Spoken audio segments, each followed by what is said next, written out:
Welcome, my beautiful people, to this week in review. As always, I'm going to go ahead and begin with questions, and then this question comes from someone that I think I already answered another question from, but it is at FA-HB3HF. His question is, if I'm starting my own company, what type of people are going to be part of the team? Other than real estate agents and contractors, who would be the first few hires that are necessary to be part of the team?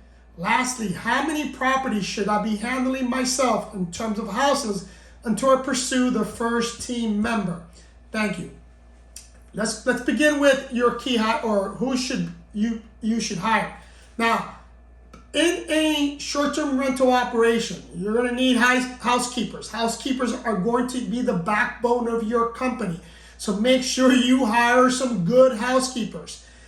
Here's where I caution you. A lot of times, a lot of short-term rental companies, when they start off, they'll contract this part of the business out.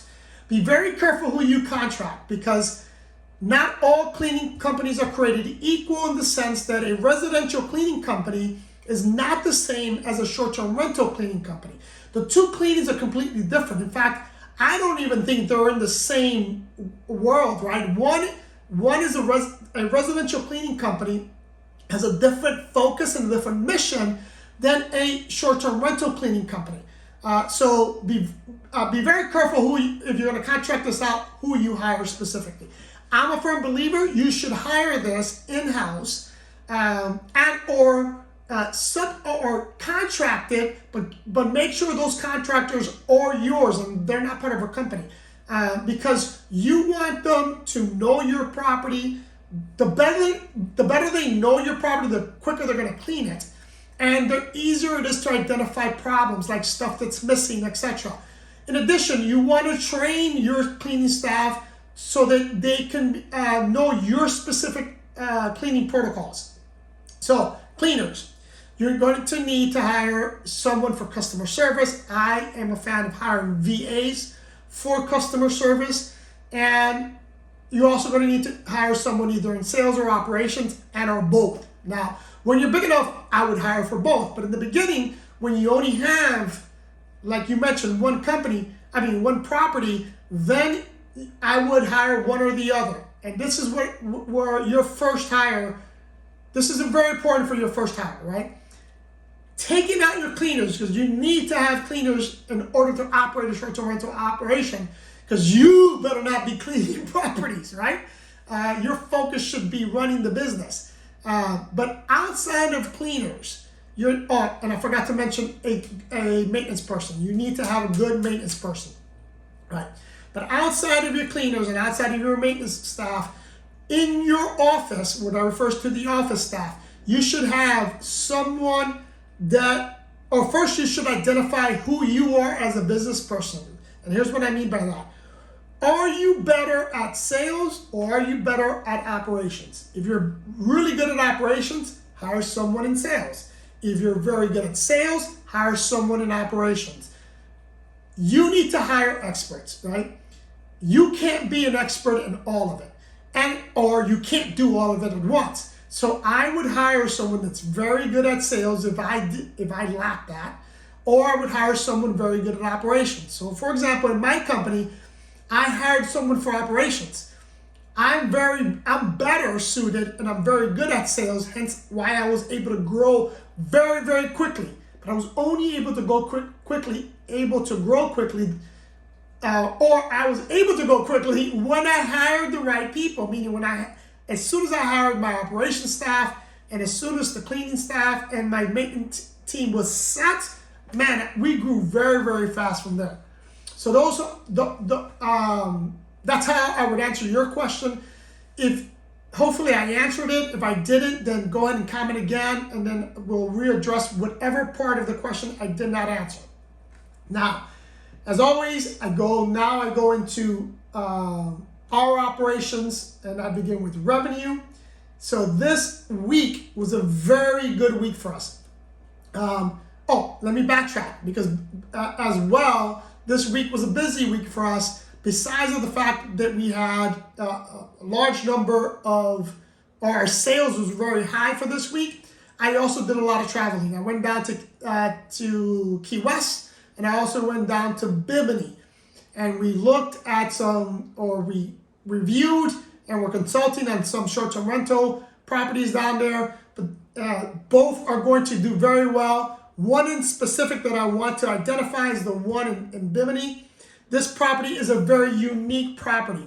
And the reason why I'm singling this property out is because the owner did everything himself, meaning he had the property for a while. The property belonged to the family. He inherited the property and he built it from scratch. The majority of the material that he used to build this property, which is beautiful, by the way, he did it. He gathered throughout the island. It's recycled property or recycled material, right? As he likes to mention, there's nothing Home Depot about this property. Very unique. And here's why he's going to do well, because it is a unique property. It is nicely done.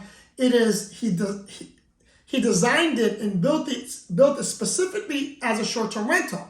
So he had that vision in mind. He had that mindset of I'm going to design it and I'm going to build it so it can be an income-producing property as a short-term rental.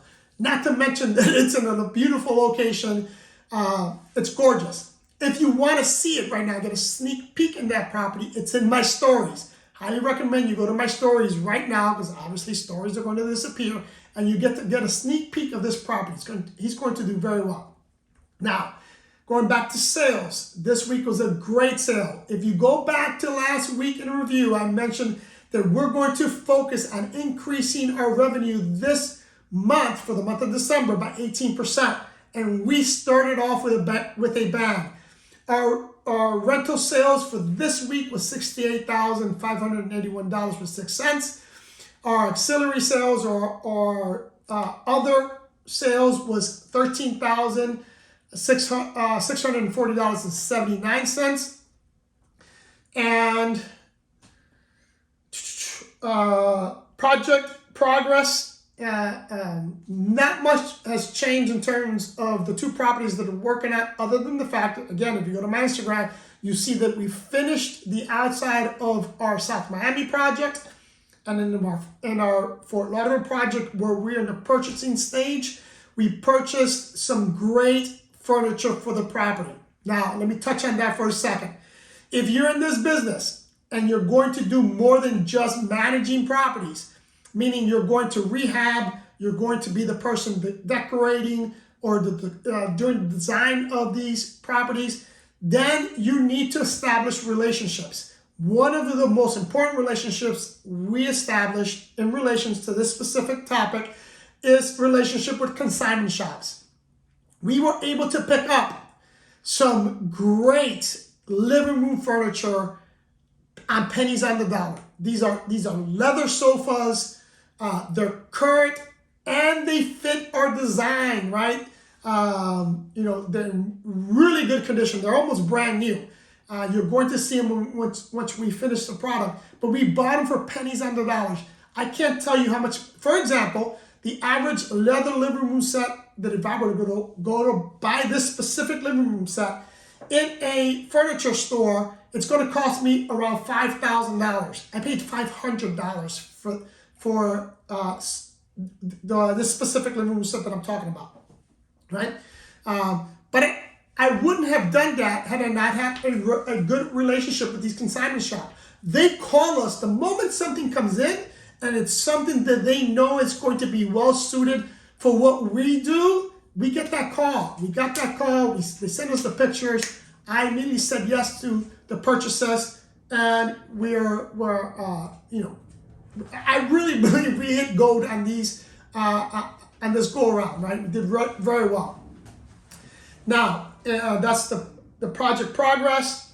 In terms of the team and personnel news, again, no new team hires, nothing to report there, other than the fact that we are in December and we finalized our end of the year party. I'm very excited about that. For our goals and plans, again, as I mentioned last week, for this entire month, our goal is to increase revenue. Our focus is on revenue, and we started with a bang, people. 68,000 is a lot more than what we did last week, which was, I believe, was 38,000. But look at last week's in review for those numbers. So we did very well this week. Issues and challenges. Now, no issues with guests, but was a very busy week. And I'm just going to use the numbers for Fort Lauderdale. We had 79 checkouts and 58 check-ins. So our cleaning staff was very busy, to say the least. Now, how do we handle these high volume checkouts and check-ins? This is how we handle it. Now, people often ask me, how many cleaners do I have? I believe currently we have 7 cleaners. Now, we use a system to automate this part of the process, right?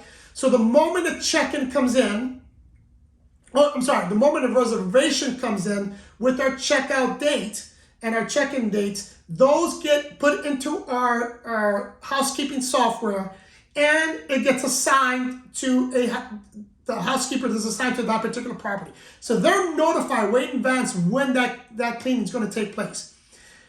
It allows us, the system allows us to schedule one cleaner to multiple properties. If it comes to a point in which we don't have enough cleaners, then what we do is, like for example, this week we had 79 cleanings and 58 checkouts. If I had to, the system will allow me to block off a date or block off the date so that I don't get a check-in at the same time as a check-out, right? So it'll give us time to transfer that cleaning to the following day to get it cleaned. Now, but here's what's important. Regardless of where if we're gonna clean that property on that particular checkout time, our checkout time is 11. We need to, and our staff checks the property to make sure that everything's good with the property, right? You don't want to wait a day or two to go look at a property when someone checks out, because if there's an issue with the property, like something's stolen, something's damaged, you're going to have a hard time recovering or filing a claim for that because you waited too long. So just make sure that regardless if you're going to clean the property or not, that someone checks the property within a reasonable amount of time after checkout so that you don't have issues in the future, right? Okay, moving on. In terms of, again, I've already mentioned, we had no issues with guests. Now, if you want to learn more about how we handle challenges and issues, then subscribe to this channel and do me a big favor right now, hit that like button because it helps us out. As well as if you want to donate to this channel, go ahead and buy me a coffee, but also follow us on Instagram. A lot of the stuff that we do, we post on Instagram. That's where we get the most engagement with our followers. So go ahead and do that. If you want me to answer a question for next week, leave it in the comment below and I'll try to get to it. Again, I don't get a chance to answer many questions, but I will answer it in the actual YouTube channel. You will get a written response, but I may not be able to do it on video. Anyways, my beautiful people, again, love you guys. Subscribe to this channel if you haven't subscribed. Follow me on Instagram. Love you guys. I'll see you next week.